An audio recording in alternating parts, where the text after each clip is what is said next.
a modo introductorio, quiero hoy que trabajemos en este espíritu, en esta paz.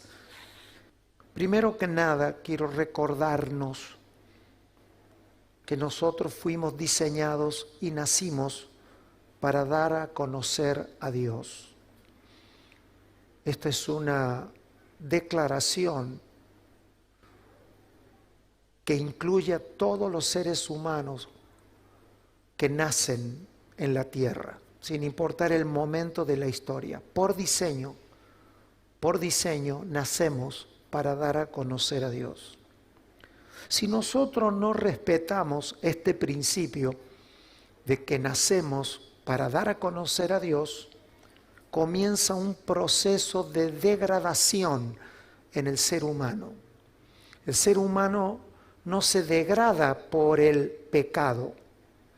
Más bien, el pecado se produce como una ausencia de entendimiento de que nosotros no tenemos derecho a vivir otra vida que no sea dar a conocer a Dios, porque fuimos creados para ser la imagen de Dios. Y eso no ha cambiado. Dios se ató tanto a esta sentencia que se hizo hombre. Así que toda degradación que existe en la tierra se da en un punto: resistirnos a vivir para dar a conocer a Dios. Esta degradación comienza en un proceso que por lo menos se ha notado 3 puntos de este proceso. Cómo el ser humano comienza a degradarse. Vamos a hacer una pregunta mucho más puntual para que no quede así como filosófico, sino ¿cómo yo pudiera saber si comienzo o ha comenzado en mí un proceso de degradación?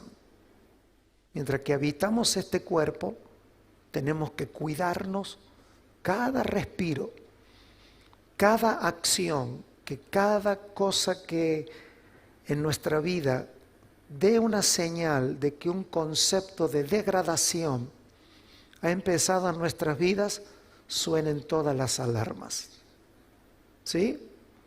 ¿Cuántos quisieran instalar esta alarma que ante el primer acto de degradación que comienza en mí suene todo y que suspendamos todo? Y cuando detectamos algo que el Señor nos está diciendo, ojo, que aquí comenzó un proceso de degradación. Número 1, si yo nací para dar a conocer a Dios, ¿cuál sería mi primer síntoma de que me estoy degradando? Me nace un fuerte deseo de darme a conocer a mí mismo. Es decir, comienza a arder el deseo de ser conocido yo, para competir contra la naturaleza de lo que fui diseñado a ser. Así que cada vez que tengo que competir con un pensamiento, la pregunta es, ¿quiero ser yo conocido? Si la respuesta es sí, el proceso comenzó. Porque no fui diseñado para yo darme a conocer, sino dar a conocer a aquel que me creó. Esto abriría un tema que ya no sería la herencia. Es decir, cuando usted y yo nos comenzamos a sentir mal porque no soy conocido, porque el segundo paso, ¿cuál es después de ser conocido? El deseo de ser reconocidos. Entonces ya estoy en el segundo paso de degradación. Quiero ser conocido, quiero ser reconocido, que se me reconozca. Y número 3, terminamos torcidos. Primero, conocidos. Si no corto allí y la primera luz no funciona, entonces voy a comenzar un proceso de demandar ser reconocido. Y si no paro allí, entonces terminaré torcido. Pervertido es la palabra. La perversión no es un hecho que aparece una mañana cuando me levanto. Nos pervertimos, la palabra pervertido es columna torcida. Nos comenzamos a encorvar en la vida cuando no somos instruidos sobre estas cosas. Por eso que cuando en nosotros comienza a oírse de nuestra propia boca, es que yo en este lugar parece que no soy reconocido, voy a usar todo lo que tenga para ser conocido, hay que cuidar, porque yo creo que todos tenemos un deseo legítimo de ser conocidos, hay un límite legítimo de ser reconocidos y hay un límite legítimo de cierta postura ante la vida. Pero hay un punto a donde el minuto después de mi deseo de ser conocido, mi anhelo de ser reconocido, cuando ya no paro allí, lo próximo es pervertido. Y en el área a donde esto se desató, allí sucederá la perversión. A modo de introducción. ¿Por qué digo esto? Porque este tema tiene que ver con prepararnos para el sacudimiento más importante que nos ha tocado vivir como generación sobre la tierra. Más que nunca creo en lo que dijimos en el 2008. Una profunda decepción ya comenzó en el mundo. Y al menos que nosotros hayamos ya detectado que hemos llevado al Señor y hemos sido absorbidos por esta vida de que, Señor, quiero vivir para que tú seas conocido, quiero vivir la mayor cantidad de pensamientos en mi vida para que tú seas reconocido. Eso puede guardar mi vida en la rectitud de Dios y mantenernos hasta donde podamos. Por eso yo quiero confesar delante de ustedes la necesidad de que ustedes me cuiden todos los días de la vida. Si ustedes en algún círculo, sea personal, familiar, congregacional, usted discierne de que quien les habla está buscando conocimiento propio, promovido por mi corazón. Si usted cree que hay una demanda exagerada de reconocimiento, no me critique, ayúdeme. Yo no estoy aquí para parecerme una persona agradable a usted.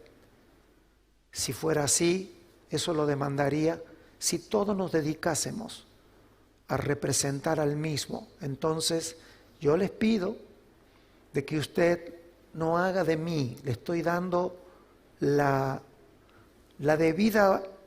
debido lugar a personas cuya intención del corazón es morir a toda promoción personal desmedida, a toda demanda de reconocimiento en los ámbitos donde estamos, porque un gramo de exceso de que yo sea más conocido que la vida que porto, que quiera más reconocimiento que lo que en un mundo donde no se reconoce a Dios, amados, no podemos estar demandando ser reconocidos, porque hace falta mucha energía para que este mundo no solamente conozca a Dios, sino que le reconozca, para que su expresión sea en nuestra vida, porque los días que se avecinan son complejos, pero todos están enfocados a producir un mayor conocimiento de Dios. Para que Dios sea conocido y reconocido, algo tiene que temblar en una generación. Es por eso que el enfoque de estas jornadas no es producir una teología o una doctrina correcta sobre Cristo. Yo fui profesor de la escuela bíblica y por muchos años di una materia teológica que se llama Cristología. Cristología. La intención de poder llevar a Cristo a una pedagogía entendible, clases en un formato. Este no es el objetivo de esto. Nosotros no estamos trayendo un tema cristológico, tratando de entender a Cristo desde este sentido. Sería maravilloso que todos los creyentes, pero no es el sentido. Esto no es una experiencia teológica, sino que tiene que ser una realidad experimentada en nuestro espíritu a medida que la palabra está siendo oída y cause un efecto en nuestra vida. No buscamos que usted sepa definir teológicamente a Cristo en estas jornadas. Voy a aclarar de nuevo, en estas jornadas. Son dos ámbitos diferentes. Nosotros no estamos buscando una enseñanza teológica, sino una impartición del Espíritu que nos equipe con vida de Cristo en nuestra vida. Hasta el Señor Jesucristo existía la pedagogía bíblica o escritural. La pedagogía es la manera de enseñarle a un niño y a un joven.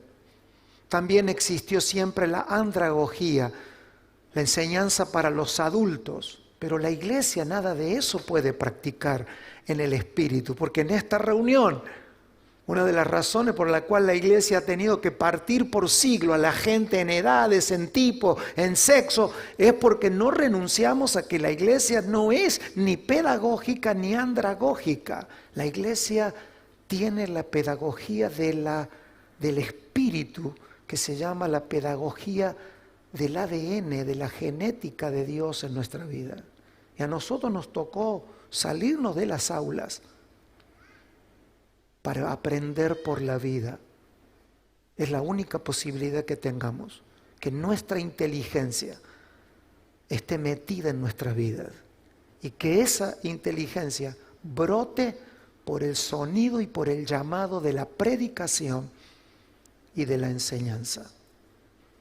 El Señor dijo, la posibilidad que tienen ustedes es que Él les escriba las leyes en sus corazones. La única manera de que nosotros podamos entender la vida del Espíritu es nacer con la inteligencia incorporada.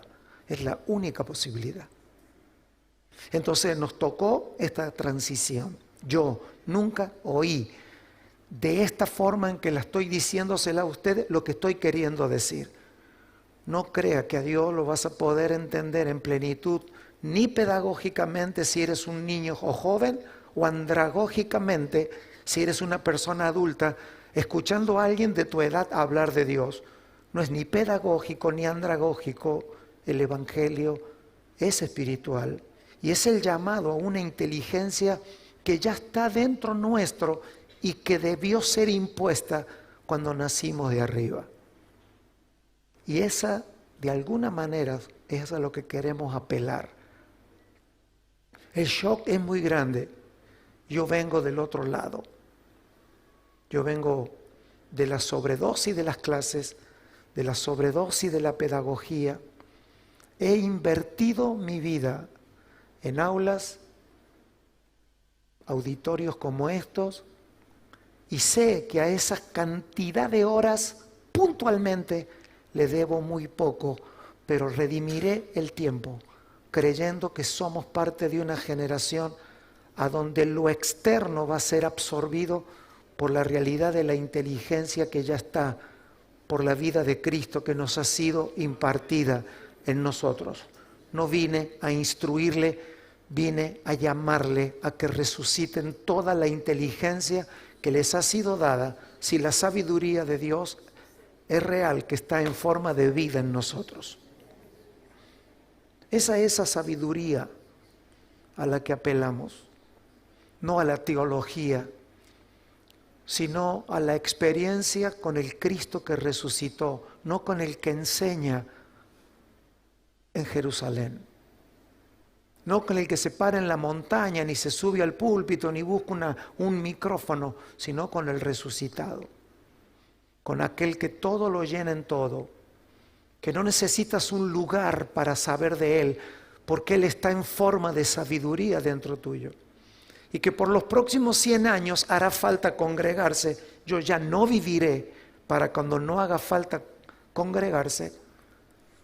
Pero para cuando ya no haga falta congregarse, esta generación habrá tenido el debido respeto por ser la transición en cómo la pedagogía y la andragogía han sido transformadas por la vida del Espíritu.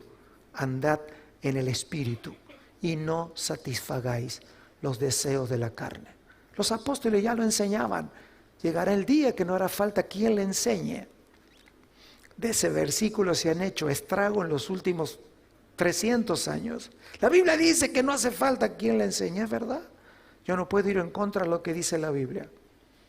La Biblia dice que Dios puso apóstoles, profetas, evangelistas, pastores y maestros, hasta que las 5 gracias de Cristo no son que usted las tiene que llevar toda la vida.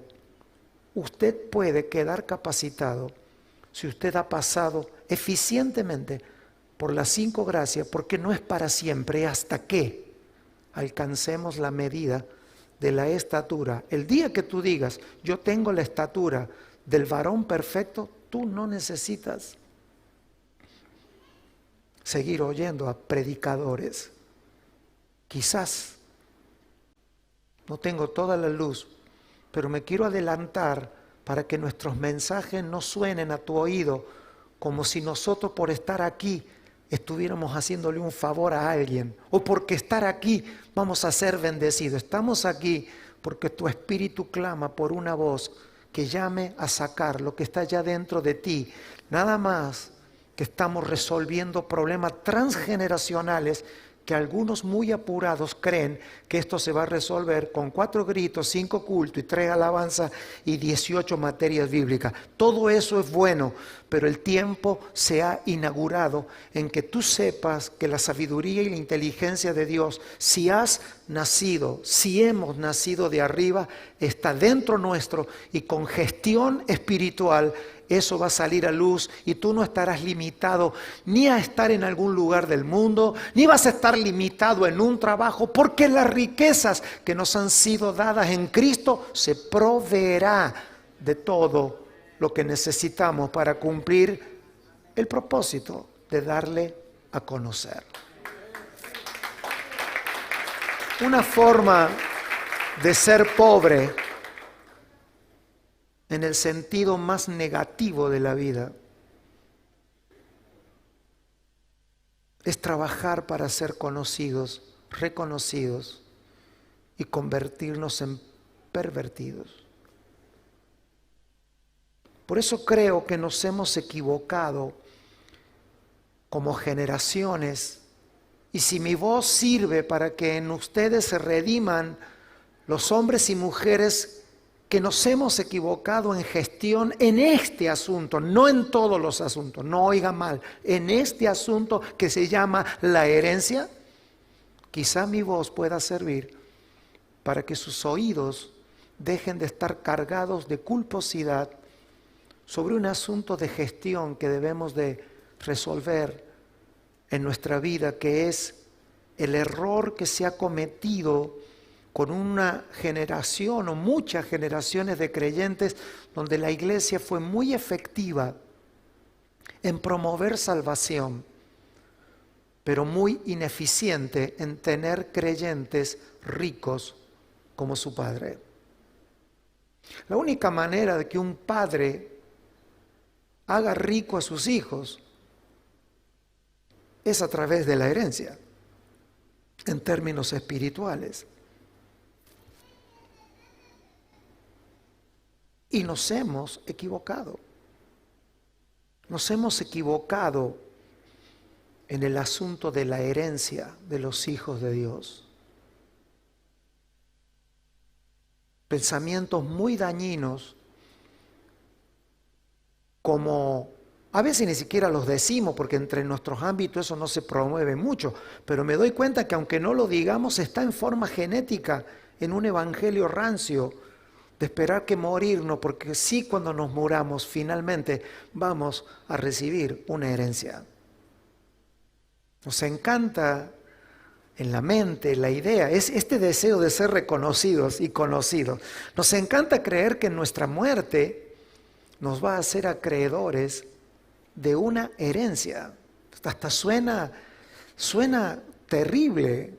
Creer que usted cuando se muere y se vaya a vivir más allá del sol, va a vivir la riqueza, eso significa que tú eres el rico y no Dios.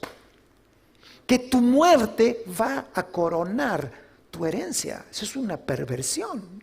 Es decir, entonces deberíamos de agarrar a esas personas y aplaudirlas. Te haces heredero de una herencia por tu muerte. Eso significa que somos inexpertos en herencia. Porque el que debía de morir ya murió. Porque el padre que era rico ya lo es. Y todo lo que debía hacerse se hizo. Entonces esto me hace pensar algo. Que no estamos interesados en darle a conocer a Él, sino tener una buena historia de hombre bendecido para ser conocido no yo y no aquel que me ha dado la vida. Es racional el culto que estamos haciendo, culto racional. Renovaos en vuestro entendimiento. Querer morirse para pasar a una vida mejor es perverso. Y aprobar eso también es perverso. Nosotros no abrazamos la fe para esperar un día más allá del sol. Hemos abrazado la fe para conocerle a Él, porque el negocio de darle a conocer a Él no es una lápida donde diga el versículo bíblico que tú has elegido. Nacimos para que nuestra vida con este templo que se deteriora, que se degrada, poder de hacer lo que hizo Abraham y decir, Señor, si a esta edad yo te puedo ser útil, que venga el hijo que tenga que venir, que venga la vida que tengo que venir, porque esto no se trata de lo que se diga de mí, se trata de ser un padre para una generación que todavía no había nacido. Tenemos que recobrar. Los errores no se corrigen voluntariosamente. Los errores se corrigen con gente profesional. Y tenemos que recobrar los ministros competentes del nuevo pacto que se dediquen, como expresión de nuestro abogado, que es el Señor Jesucristo, expertos en herencias. Dios tiene que ayudarnos a identificar dentro de la vida de Cristo expertos en herencias. Pablo dice que Él nos convirtió como ministros competentes del nuevo pacto.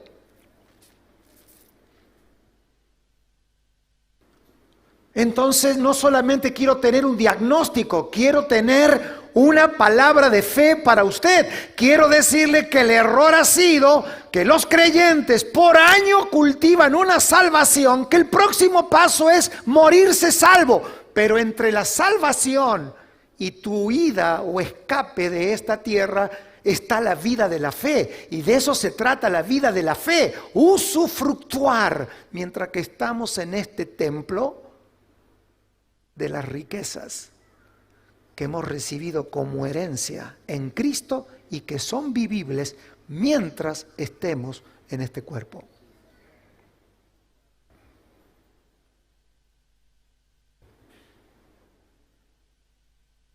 Por lo tanto, necesitamos abogados.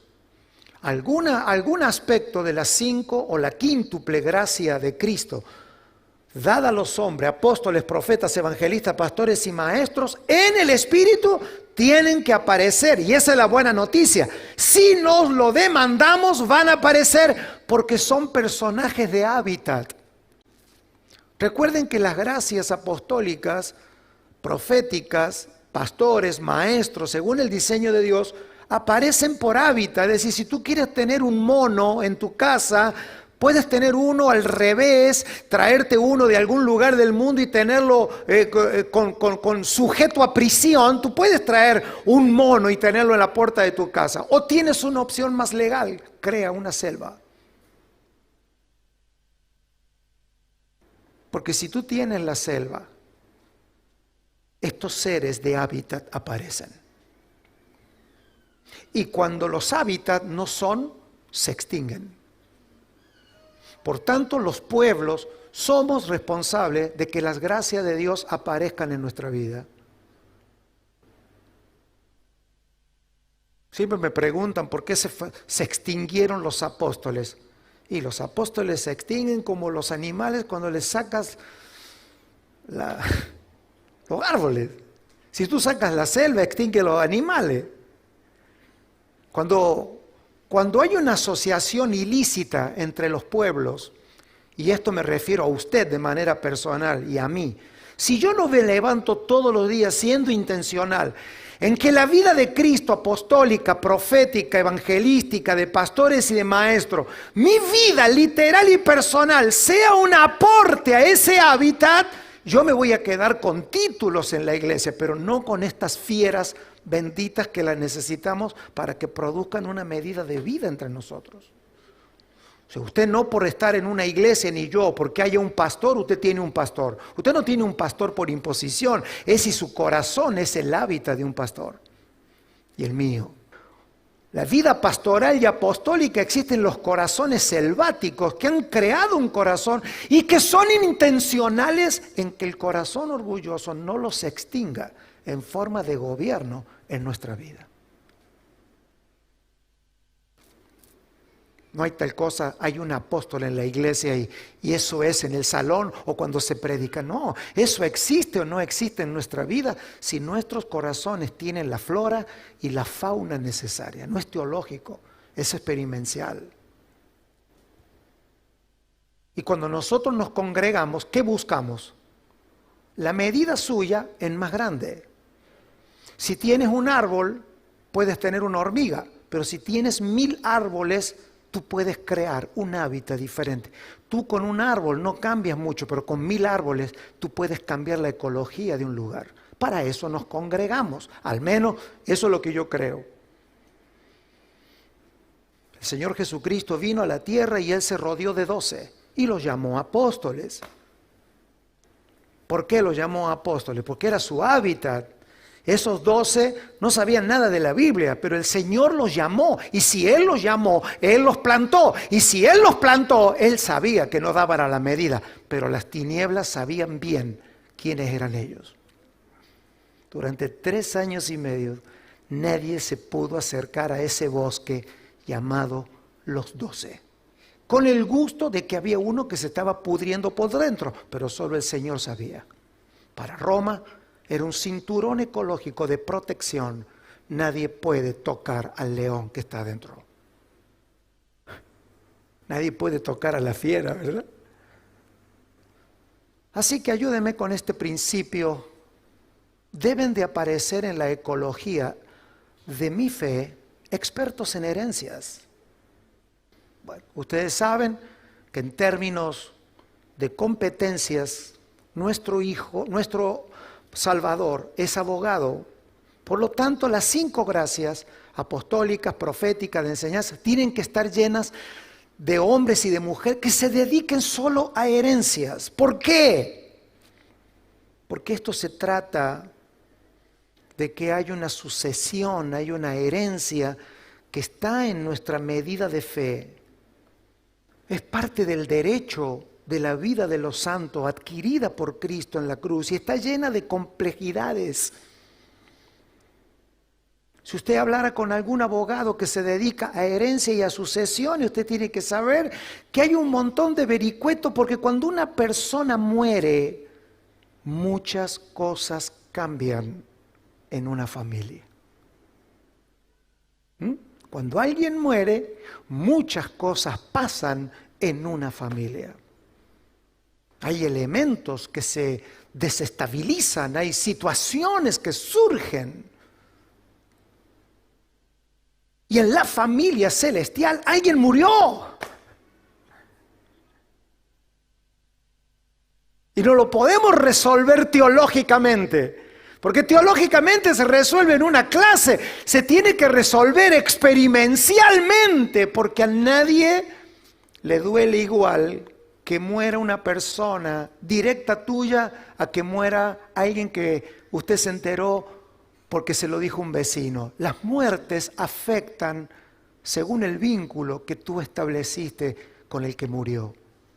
Entonces pienso, y a veces hasta me pregunto, ¿por qué los creyentes permanecen en modo salvo y no en modo hijo y heredero? Dando así una expresión casi total y ausente de Dios, porque la salvación la sabes tú, pero de tu herencia la sabrá todos los que te rodean.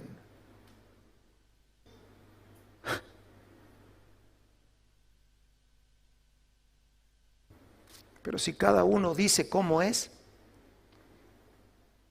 en un reino tú no puedes dictar las leyes. No es que yo creía, lo que usted y yo creamos referente a la herencia. Mire, usted supo tan poco de la salvación y yo que fuimos salvos por gracia y no sabemos ni cómo sucedió. Ahora, de ahí en más se supone que a partir de la salvación sí tenemos que saber cómo seguimos experimentando esta salvación en forma de herencia. Para eso hacen falta apóstoles, profetas, evangelistas, pastores y maestros. Y que esta casa inaugure días puntuales a donde digamos, hoy vamos a hablar de nuestra herencia.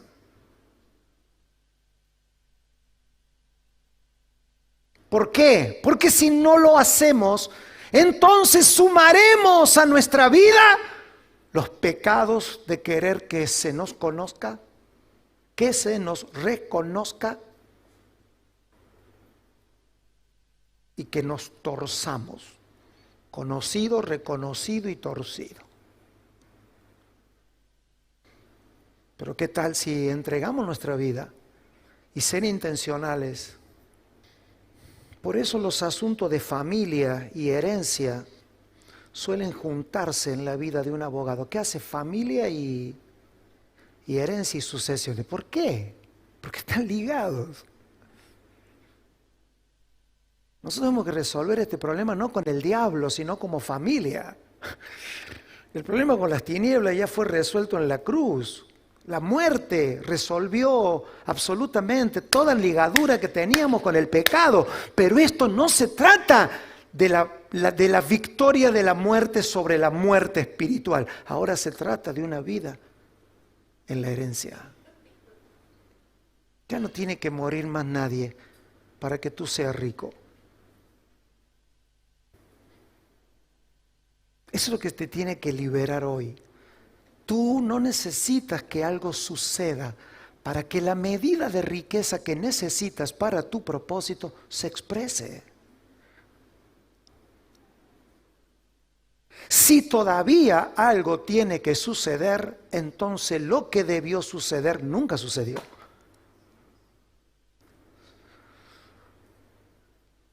Porque todo lo que tú y yo estamos esperando que suceda en el futuro está en forma de herencia impartida a nuestras vidas, lo cual Pablo dedicó su vida. Dice que él fue llamado a predicar, y seguramente, como he estudiado un poco de la vida de Pablo, a Pablo lo tomó tardío la pluma a Éfeso.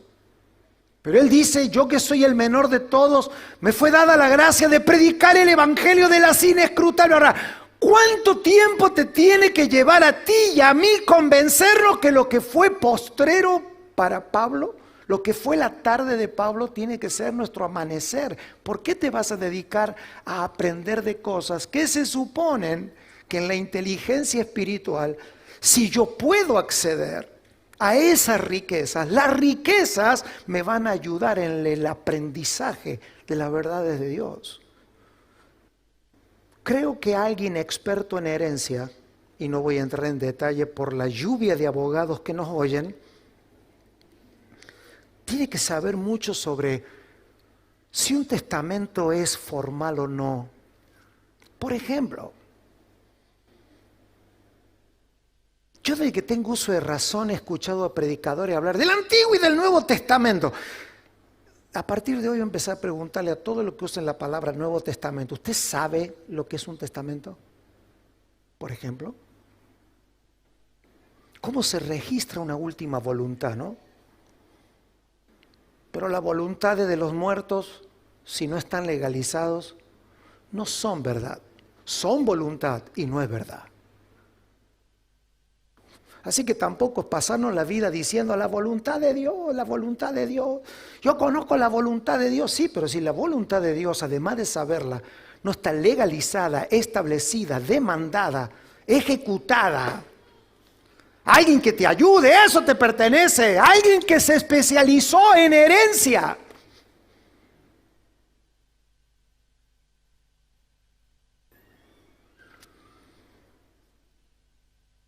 ¿Cómo se parte? ¿Cómo se reparte?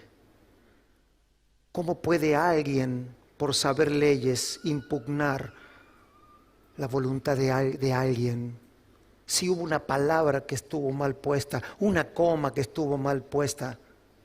La razón por la cual el Nuevo Testamento es tan poderoso para nosotros es porque el que llegó a la cruz llegó con todas las luces prendidas. Nadie pudo impugnarlo.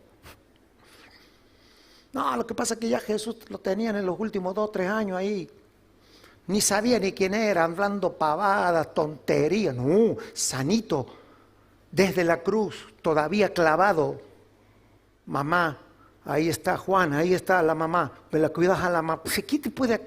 Solamente alguien que tiene gobierno sobre su voluntad tiene la capacidad de llegar a la cruz y legalizarla.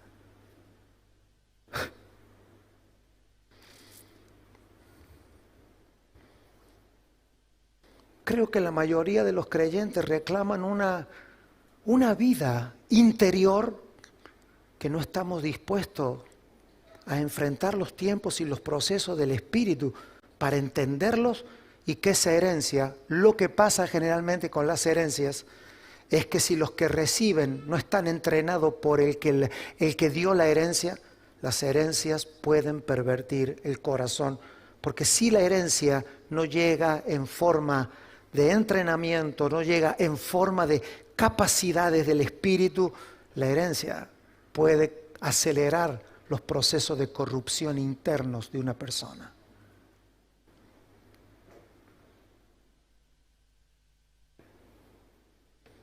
Segunda de Corintios 9:1. A esta parte del mensaje le llamé a 1 año de ventaja. La herencia está guardada. Solo hay que dejar de ser niños para que la herencia nos tome maduros. Porque el día de la madurez tú y yo no necesitaremos convencer a Dios que nos bendiga. Se hará efectiva. Porque estamos a una medida de que la herencia se haga efectiva en nuestra vida.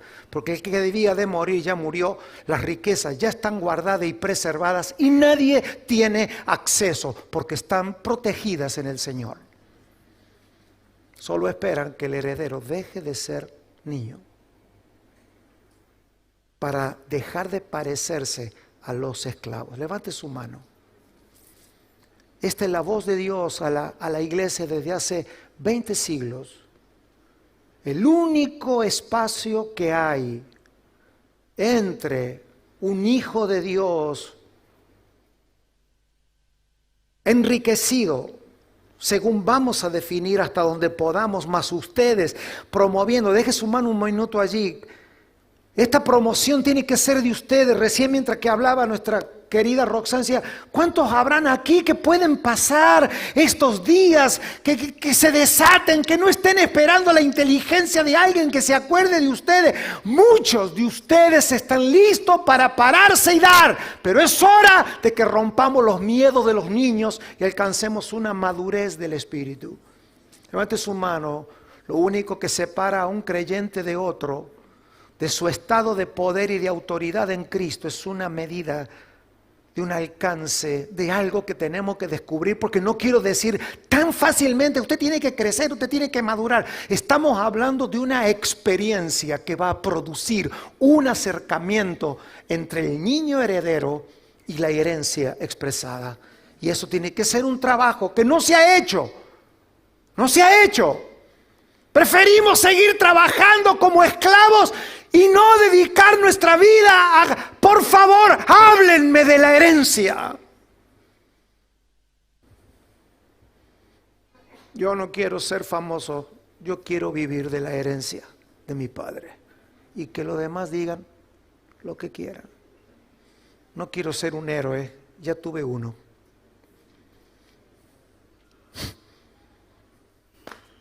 No quiero que la historia hable de mí, Él la dividió, antes y después.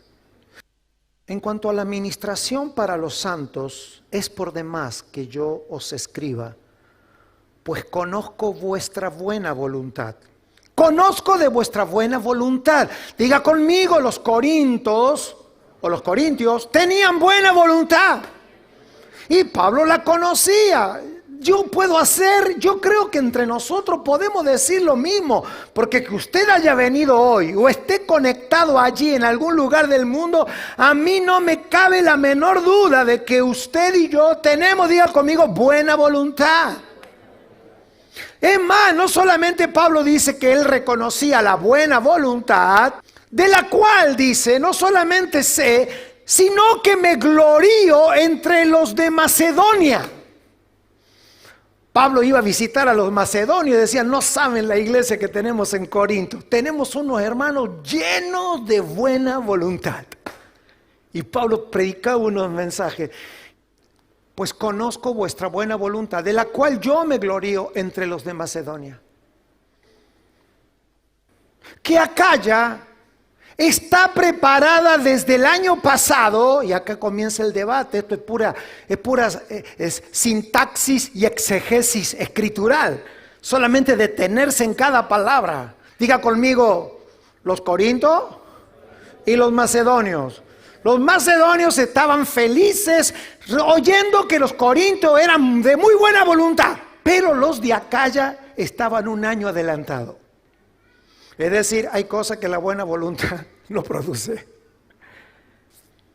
Y vuestro celo ha estimulado a la mayoría. ¿Qué está diciendo Pablo? Cuando yo fui a Macedonia y los hermanos que están en Acaya, al oír de cómo yo me gloriaba de ustedes, se estimularon. Nada más que ellos dejaron de tener buena voluntad y fueron directamente al grano. Dice, vuestro celo los estimuló tanto que se adelantaron un año. Pero he enviado a los hermanos para que nuestro gloriarnos de vosotros no sea en vano. Que nuestro gloriarnos sea en vano en esta parte. Para que, como he dicho, diga conmigo, estéis preparados. Nos avergoncemos nosotros, por no decir vosotros, de esta nuestra confianza. A Pablo le interesaba que a donde él había predicado la palabra, los creyentes no fuesen de vergüenza. Por tanto, tuve por necesario exhortar a los hermanos que fuesen primero a vosotros. Es decir, Pablo dijo, voy a mandar a alguno que vaya, miren. Y prepárense primero vuestra generosidad, y esta es la palabra, redescubierta en mi espíritu, antes prometida.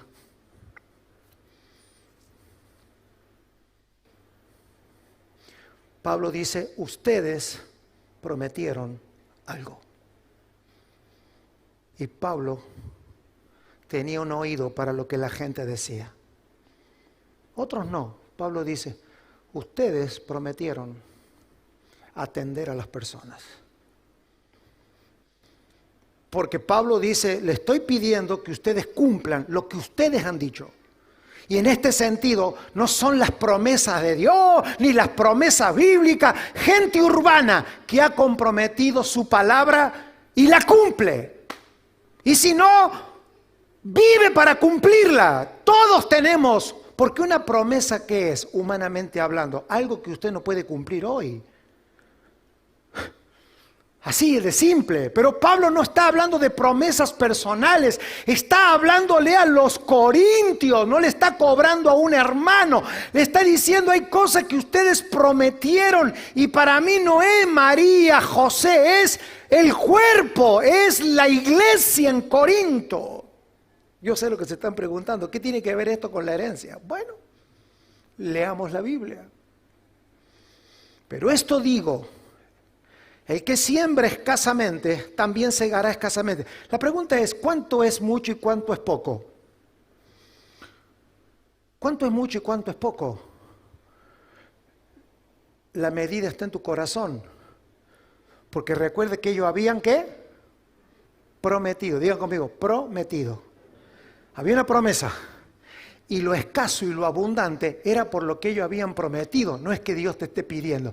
Era lo que ellos habían, por eso dice más adelante, el pasaje que siempre enseñamos descolgada. Cada uno de conforme propuso en su corazón. Vaya de a poco, vaya de a poco. Diga conmigo, lo que propuso. ¿Qué es lo que propusieron? Lo que habían dicho, que habían prometido. Eso es.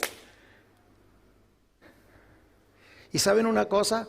Pablo sabía que lo que ellos habían prometido lo podían cumplir, si no, nunca se los hubiese exigido. Porque él era un hombre justo. Ustedes prometieron. Y ahora que han comprometido su palabra, ahora que han comprometido como iglesia, no siembren escasamente. Sino, ¿cómo? Como uno de como propuso, diga conmigo, en su corazón. Lo que Pablo está diciendo es, ustedes tienen una riqueza en su corazón, no en su bolsillo ni en su cabeza. En sus corazones hay una riqueza que a ustedes les llevó a hacer una promesa. Así que la promesa hecha que Pablo aceptó es conforme a la riqueza. Yo he tenido en mi ministerio, para dar un ejemplo, diga conmigo, ejemplo. Persona que ha prometido dar más de lo que puede y eso es perverso tomárselo. Uno puede tomar una promesa que alguien no puede. Eso es perversión. Porque para eso está Pablo que dice, ustedes prometieron, yo les creí. Ahora miren que se viene a probar lo que ustedes dijeron, porque no es una promesa basada en lo humano, sino basada, diga conmigo, en el corazón. Yo le estoy pidiendo que ustedes actúen conforme a lo que hay en sus corazones. En este caso era una riqueza puntual, pero es referente a todas las riquezas. A todo lo que tenemos en Cristo como riqueza.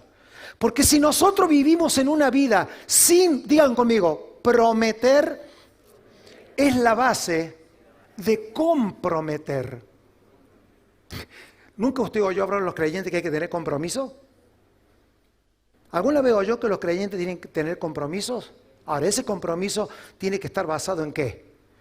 En algo que yo voy a cumplir, pero esa promesa no está basada en mis fuerzas, está basada en una riqueza que se va revelando a mi vida y mi compromiso no es la promesa de la Biblia, es la promesa con la que yo quedo comprometido en la edificación del cuerpo de Cristo. Es un compromiso con una promesa basada en la revelación de la riqueza que yo tengo en Cristo. Que como cuando usted dice, yo mañana me comprometo a ir al centro entre las 10 y las 10:30 de la mañana. ¿Usted qué está pensando? ¿Qué recurso tiene para ir? Si no tiene dinero, usted no puede comprometerse en ir en media hora. Su compromiso y su promesa estará basada en un recurso. Pablo dice, cuando ustedes con buena voluntad prometieron, Dios tomó esa medida y los llenó de riquezas. Ahora, a esa riqueza la tienen que convertir en un cumplimiento, porque los hermanos de Macedonia han quedado encantados con ustedes, pero ahora vienen a ver quiénes fueron los que lo inspiraron. No siembren escasamente, porque entonces no se devalúa la iglesia ni se pierde la iglesia. ¿Sabe qué se pierde? El valor del no entendimiento de las riquezas con las que nosotros hemos sido enriquecidos. ¿Por qué? Dice, cada uno conforme propuso en su corazón. 2 puntos. No con tristeza ni por necesidad, porque Dios ama al dador alegre. Y la palabra alegre viene de aleluya. Y la palabra aleluya viene de alabar al Señor. Y alabar al Señor siempre es una alabanza basada en riquezas. Alabad al Señor, pueblos todos, alabadle. Solo pueden alabar a Dios aquellos que te gozan con una medida de riqueza. Por eso el Señor hizo salir al pueblo rico de Egipto, porque Él no podía demandar una alabanza de un pueblo sin provisión. Diga conmigo, va a ser interesante vivir la herencia, porque sin herencia revelada no hay alabanza que conmueva los sistemas del mundo. Una alabanza en la boca de una vida miserable es fanatismo, es ideología, pero en la boca de alguien que se sabe heredero es un compromiso para que lo eterno de Dios progrese mientras que estamos en la tierra. Y poderoso es Dios para hacer que abunde, no que tengan, que abunde. Dios no dice que usted tiene que tener, levante su mano, usted tiene el todo que tiene que tener, pero ese todo experimenta una abundancia, experimenta una multiplicación para que abunde en vosotros, ¿qué? Toda gracia. Que yo sepa, la gracia no es otra cosa que Cristo. Entonces, si es Cristo, ¿por qué no dice para que abunde Cristo? Porque eso decimos los cortitos de boca. Pablo tenía un vocabulario mucho más rico, porque la gracia es la expresión explícita de Cristo en nuestra vida. La gracia no es algo que alguien tiene que suponer, es algo que alguien va a recibir, porque Dios te ha dado, porque Dios te ha llenado. Y ahora Él la va a multiplicar, porque Cristo es multiplicado en acciones de gracia y de gratitud a Dios. Ahí se mezclan las palabras. A fin de que, diga conmigo, acá está la clave. Todo lo que vengo diciendo tiene un ¿qué? ¿Un qué? Tiene un fin. Teniendo siempre en todas las cosas todo lo suficiente. Para que tengan lo suficiente. Diga conmigo, Cristo no es ni mucho ni poco. Tampoco es lo que necesito ni quiero tener. Él, cuando se revela en forma de herencia, es lo suficiente para que en mi vida no se detenga aquello que me fue encomendado, a lo que quiero terminar consumando mi vida. Y esa palabra está ligada a Pablo cuando dice que terminó sus días en Roma predicando que libremente el evangelio del reino. ¿Qué significa? Que era suficiente en vida, tenía suficiente para pagar el alquiler o que Roma se lo pagara. Un nivel de poder operaba en él que hacía que a donde él se moviera hubiera suficiente gracia, suficiente recurso, suficientes pensamientos, suficiente libertad, porque Cristo no viene ni a darte mucho ni a quitarte. Él no viene a que tú tengas una vida genial. Él se revela en forma de riqueza para hacer lo suficiente en el momento en el que más lo necesitemos. No hay otro, porque Él es poderoso para que sobreabunde. Si no es suficiente, no es el evangelio. No es el evangelio. En todas las cosas significa que si falta en algo, no tienes nada. Es un reloj. Esa palabra, todas las cosas, es un reloj. que tiene que funcionar con todas las cosas. Cuando todas las cosas estén funcionando, esa es la medida del reloj. Todas las cosas significa que Dios, a través de su Hijo y de su vida impartida, del resucitado en nosotros, nos ha dado todas las cosas. Por eso, si en alguna cosa todavía nuestra vida no es suficiente, bienvenidos seamos a esta palabra. Señor, manda expertos en herencia, porque sé que en tu herencia yo sabré de todas las cosas que necesito para que mi vida no sea un tropiezo al avance del propósito. Por eso Pablo estaba preocupado por los corintios, porque los corintios habían sido de alcance a los macedonios y ahora estaban un año atrasados. Pregunto, ¿cuántos años crees tú y yo que estamos atrasados? Eso no es un análisis psicológico. Eso es un análisis que se hace desde el Cristo, que es suficiente. No para pasarla bien, sino para hacer un avance al propósito eterno de Dios.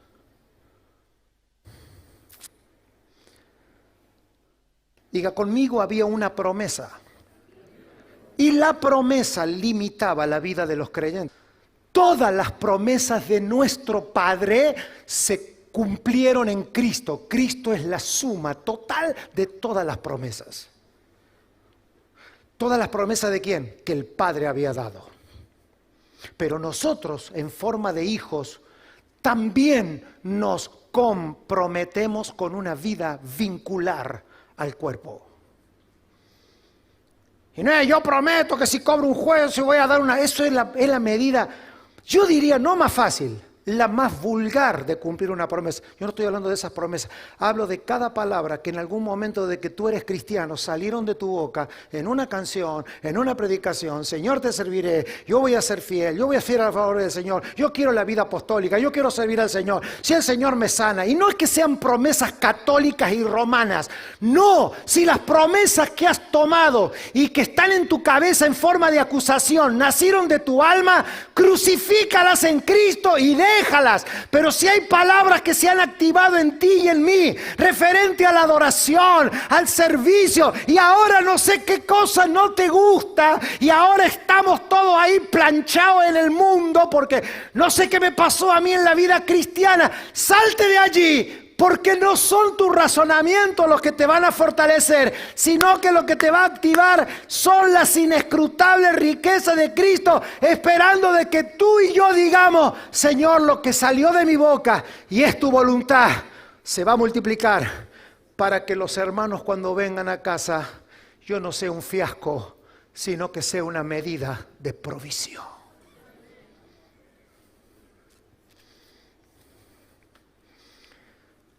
Yo quisiera ser parte de una iglesia que cuando alguien nos visite usted no esté pidiendo oración, sino que usted sea un orador serial.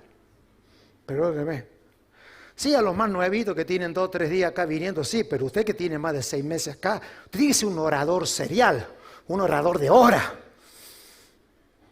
Un exportador de palabras de vida. Eso es lo que yo anhelo. Pero la pregunta es, ¿esa puede ser mi buena voluntad? ¿Es mi compromiso? ¿Estoy yo comprometido con esta realidad? ¿O qué me liga a ustedes? ¿Qué me liga? Hay que medir motivaciones, evitar la asociación ilícita, evitar conflicto de interés. Bueno, para eso acá tiene que haber por lo menos alguien espiritual que certifique o no mi y tu vida en relación a lo eterno. Eso no, eso es ¿para qué? Para encontrar un diagnóstico justo. El diagnóstico es hemos errado. Y la salida es dejar de errar, retomar el camino. ¿Y cuál es el camino? Se llama la herencia. Diga conmigo, había una promesa. Como está escrito, dio a los pobres, su justicia permanece para siempre. Y el que da semilla, al que siembra, ¿a quién? ¡Wow! ¿Y pan a quién? Al que come. Y multiplicará vuestra sementera y aumentará los frutos de vuestra justicia. ¿Quién es la simiente preciosa? La simiente es Cristo, no es tú, no es tu ofrenda, no es tu semilla, no, la semilla, la única semilla que tiene vida y lleva fruto es Cristo. Pero nosotros, levante su mano, somos la tierra de su multiplicación.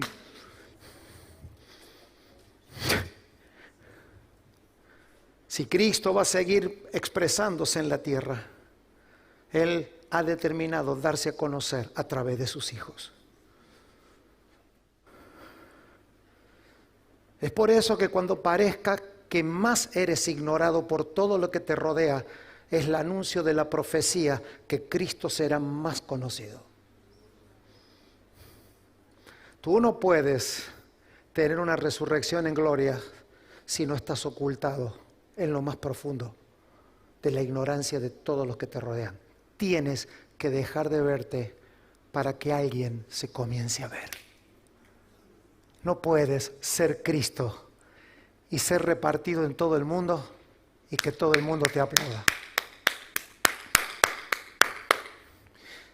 Es demasiado que un pueblo te diga Hosana sin que alguien rápidamente diga crucifícale, porque ese es el camino, esos son los principios.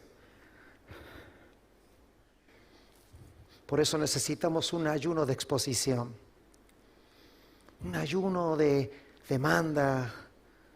La vida apostólica no viene a promover tu vida, la vida apostólica viene a promover las riquezas inescrutables que hay de Cristo en ti para que Dios sea conocido. Y eso no quita, mis hermanos, de que no haya creyentes como los hubo en Macedonia que celebraban a Pablo, porque todos necesitamos un pulmón a nuestra alma y a nuestro espíritu, pero también tiene que estar listo cuando tú estás en una cárcel y nadie te saluda, para esto y para esto, porque no se trata de usted, se trata de la persona de Cristo que portamos, porque si Él es conocido, Él va a ser reconocido, y junto con ese reconocimiento, nuestras vidas van a llegar a una altura a donde el mundo tendrá que saber que cuando todo tiembla, todavía hay una iglesia que puede permanecer confesando que Jesucristo es el Señor.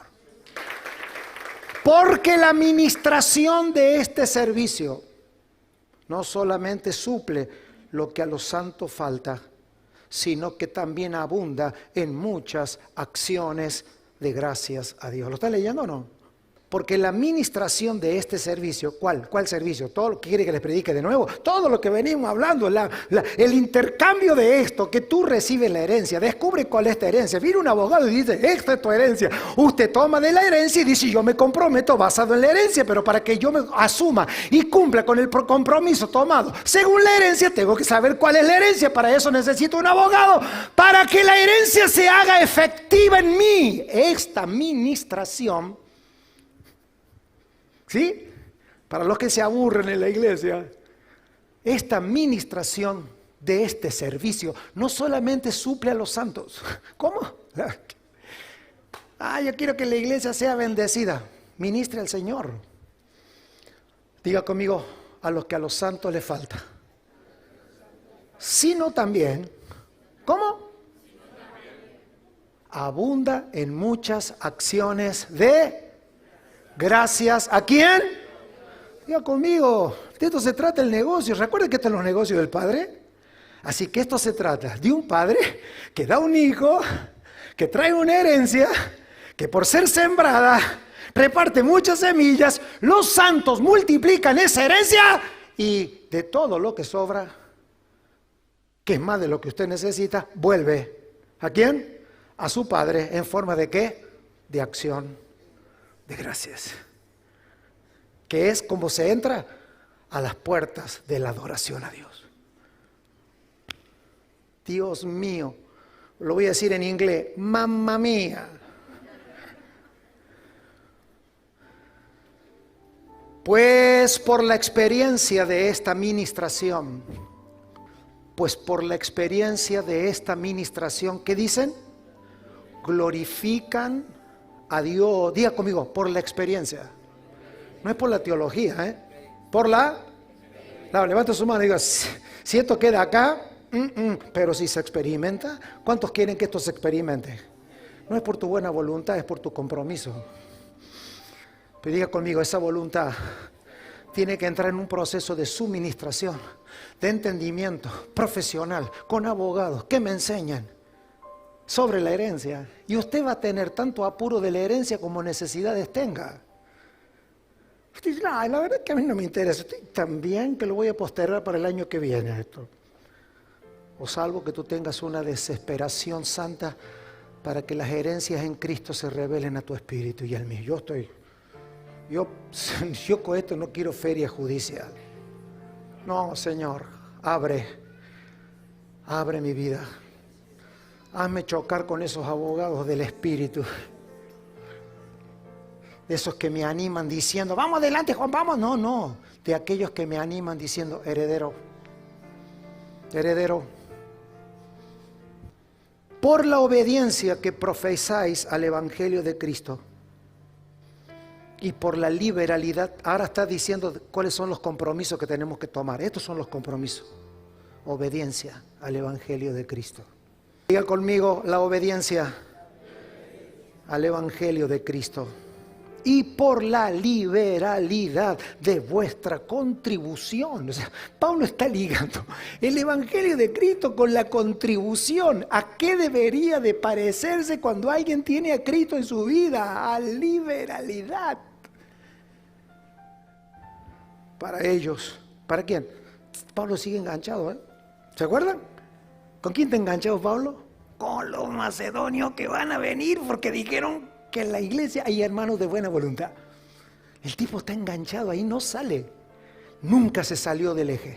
Él está enfocado de que otros no se pierdan la alegría, de que aquellos que los estimularon sean otra cosa de la que están diciendo. ¡Wow! Y para todos. Asimismo, en la oración, de nuevo, de ellos, por vosotros. Porque si ustedes los atienden bien, van a orar por ustedes.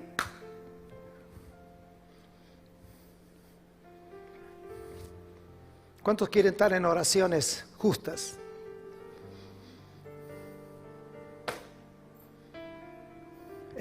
Tenemos que entrar en esta administración. A quienes aman a causa de la superabundante gracia de Dios en vosotros. Gracias a Dios por su don inefable. Qué magistral. Hago esta oración en favor de ustedes y de todos los que están conectados, especialmente por aquellos que tomarán esta fiesta que se avecina, tomarán como motivo el poder llevar a sus familias y a sus hogares, más allá de lo que lleven en sus manos, una medida de riqueza.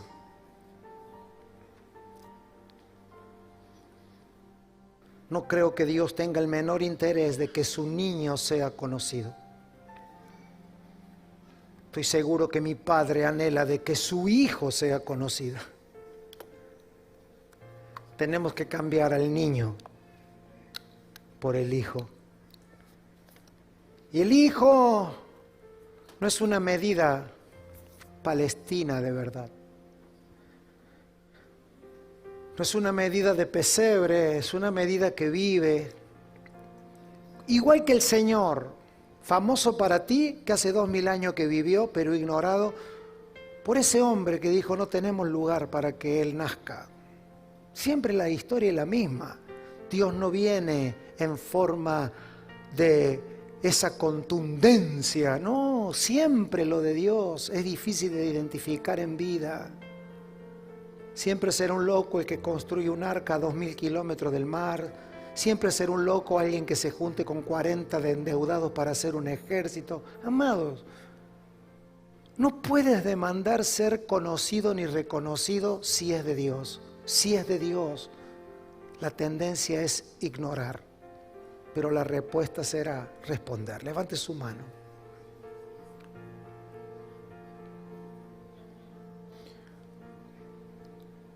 El que con espíritu recibe la palabra, le sea dado más abundancia y mayor plenitud en todo.